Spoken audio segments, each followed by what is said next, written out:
મિત્રો સ્વાગત છે તમારો અમારી યુટ્યુબ ચેનલ ઓનલી શ્યુની અંદર। મિત્રો 4 તારીખે કેરળની અંદર સત્તાવાર રીતે ચોમાસું બેસ્યું, એટલે કે ભારતની અંદર 3 દિવસ મોડું ચોમાસું બેઠ્યું અને ત્યારબાદ મિત્રો ઝડપથી આગળ આવી અને 5 તારીખે તો ગોવા સુધી મિત્રો ચોમાસું બેસી ગયું। પરંતુ હવે પછી મિત્રો કોઈ સિસ્ટમ નથી, એટલે કે કોઈ એક્ટિવ સિસ્ટમ મિત્રો અરબી સમુદ્રમાં, હિન્દ મહાસાગરની અંદર કે બંગાળની ખાડીમાં નથી, એટલે જ ગુજરાતની અંદર ચોમાસું પહોંચતા આ વખતે 20 તારીખ મિત્રો આવાઈ જવાની છે। આ મિત્રો ખાસ કરીને આ વખતે 20 તારીખે ગુજરાતની અંદર ચોમાસું બેસવાનું છે। મિત્રો આપણે ડેટા પણ જોવાના છે, અહીંયા તમે જોઈ શકો છો 5 તારીખ સુધીની અંદર જે ચોમાસું છે એ મિત્રો કેરળ સુધી અને ત્યારબાદ ગોવા સુધી પહોંચી ગયું છે। પછીનો આ મેપ જોઈ શકો છો, જેની અંદર 2 વીકની અંદર મિત્રો ખાસ કરીને કોઈ મોટી સિસ્ટમ ન હોવાને કારણે વેસ્ટર્ન ડિસ્ટર્બન્સની અસરને કારણે ગુજરાતની અંદર ચોમાસું આ વખતે 5 દિવસ મોડું પહોંચી શકે છે અને ત્યારબાદ મિત્રો ધમાકેદાર એન્ટ્રી સાથે સમગ્ર ગુજરાતની અંદર 8 થી 10 દિવસની અંદર વાવણી થશે। તો વિગતવાર માહિતીની વાત કરશું મિત્રો, ખાસ કરીને કયા કયા વિસ્તારમાં વરસાદની આગાહી છે, સિસ્ટમ શા માટે નબળી પડી છે, વેસ્ટર્ન ડિસ્ટર્બન્સ શા માટે છે અને ગુજરાતની અંદર વાવણીની મિત્રો કઈ તારીખ છે, એટલે કે ચોમાસા બેસવાની કઈ તારીખ છે, તેને લઈને જ મિત્રો આજના વિડીયોમાં આપણે વિગતવાર ચર્ચા કરશું। તો મિત્રો આ વિડીયોને અંત સુધી જોજો, તેમજ અમારી યુટ્યુબ ચેનલ ઓનલી શ્યુ પર આપ નવા હો તો ચેનલને સબસ્ક્રાઈબ કરી દેજો, તેમજ મિત્રો આ વિડીયોને લાઈક કરી દેજો।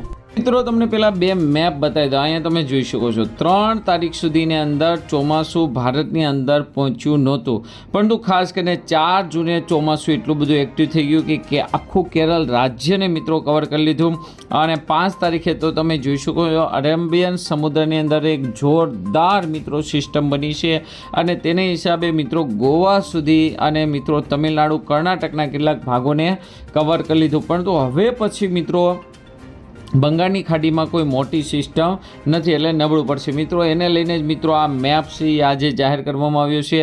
4 તારીખનો મેપ છે, તમે જોઈ શકો છો 4 તારીખથી 11 જૂન સુધીની અંદર દર વર્ષે જૂન મહિનામાં જે વરસાદ પડે છે તેના કરતાં ઓછો વરસાદ પડશે।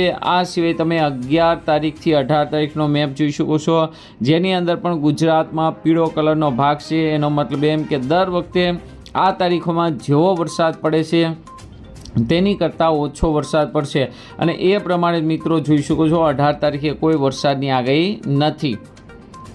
પહેલાં મિત્રો આપણે મેપ જોઈ લેવી અને ત્યારબાદ મિત્રો તમને લાઈવ ડેટા પણ બતાવીશ કે કઈ તારીખે ગુજરાતમાં વાવણી લાયક વરસાદ થશે અને ચોમાસું બેસશે। અહીં તમે જોઈ શકો 18 તારીખથી 25નો મેપ અને જોવા જઈએ તો ખાસ કરીને દર વર્ષે જે વરસાદ પડે તેના કરતાં મિત્રો અહીંયા વધારે વરસાદ પડશે। તો અહીં તમે જોઈ શકો છો, એટલે કે 18 થી 25 તારીખ સુધીની અંદર વાવણી થઈ જશે દક્ષિણ ગુજરાતમાં, સૌરાષ્ટ્ર, અમરેલી, ભાવનગરની અંદર અને 25 તારીખથી લઈને 2 જુલાઈ સુધીની અંદર સમગ્ર ગુજરાતની અંદર સારામાં સારો વરસાદ જોવા મળશે। તો આ મેપ છે। હવે મિત્રો આપણે લાઈવ ડેટા જોઈએ જેથી તમને વધુ તો આજની તારીખ પ્રમાણે તમે એક્ટિવ ડેટા જોઈ શકો છો। અત્યારે ચોમાસું હાલ મિત્રો કર્ણાટક, ગોવા અને ખાસ કરીને કેરળ સુધી જ મિત્રો છે, ત્યારબાદ મિત્રો પૂર્વના રાજ્યોની અંદર છે, પરંતુ તમે જોઈ શકો છો ખાસ કરીને આગળ કોઈ મોટી સિસ્ટમ નથી। અહીંયા તમે જોઈ શકો છો કોરો ધાકોડ છે, એટલે કે કોઈ મોટી સિસ્ટમ બની નથી। તેની હિસાબે જોવા જઈએ તો ખાસ કરીને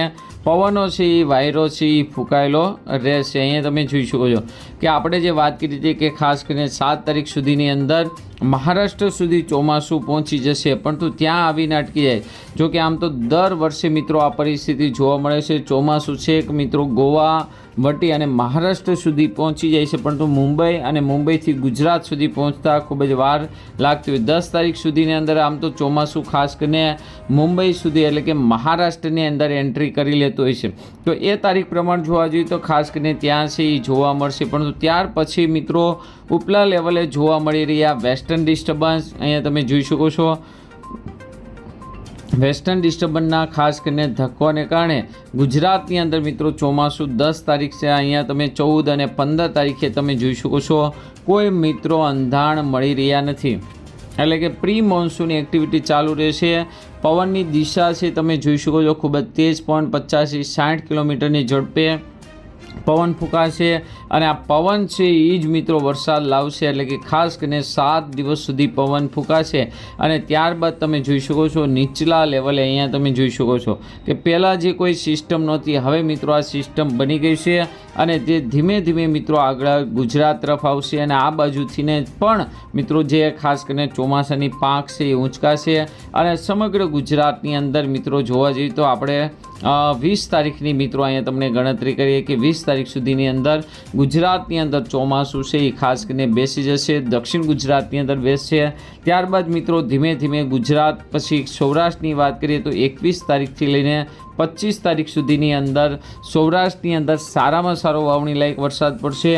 25 તારીખથી લઈને 30 તારીખ સુધીની અંદર કચ્છ અને ખાસ કરીને ઉત્તર ગુજરાત, બનાસકાંઠા, પાટણ સહિતના ભાગોની અંદર, સાબરકાંઠાના ભાગોની અંદર 25થી 30 તારીખ સુધીની અંદર ચોમાસું બેસે તેવી શક્યતા હાલ મિત્રો જોવામાં આવી રહી છે. આ પહેલાં મિત્રો ચોમાસું બેસે, વાવણી લાયક વરસાદ, જોકે પ્રી મોન્સૂન એક્ટિવિટીને કારણે બફારા સાથે મિત્રો વરસાદ જોવા મળે, પરંતુ ખાસ કરીને તેજ પવન ફૂંકાઈ રહ્યો છે. આ તેજ પવનને કારણે ખાસ કરીને જોવા જઈએ તો વરસાદ છે એ મોડો થઈ રહ્યો, એટલે 20 તારીખ પછી ચોમાસાની મિત્રો આપણે વાત કરવાની. તો આજના વિડીયોમાં આટલું જ. અસ્તુ. જય હિન્દ, જય ભારત.